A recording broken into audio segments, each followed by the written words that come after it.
প্রস্মিতা পাল, অনুপম রায়ের হবু স্ত্রী। 2 মার্চ বিয়ের পিঁডিতে বসতে চলেছেন তাঁরা। একসঙ্গে ঘর বাঁধতে চলেছেন 2 গানের মানুষ। প্রস্মিতাও পেশায় একজন গায়িকা। টলিউডের একাধিক ছবিতে গান গেয়েছেন তিনি। কিন্তু জানেন কি কোন গান দিয়ে তাঁর হাত একটি হয়?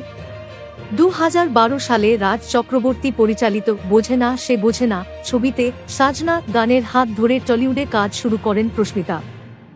গানটি দৃশ্যায়িত হয়েছিল আবির চট্টোপাধ্যায় এবং পায়েল সরকারের উপর। রাজ চক্রবর্তী পরিচালিত ছবিগুলিতে গান গেয়েই মূলত জনপ্রিয়তা পান প্রস্মিতা।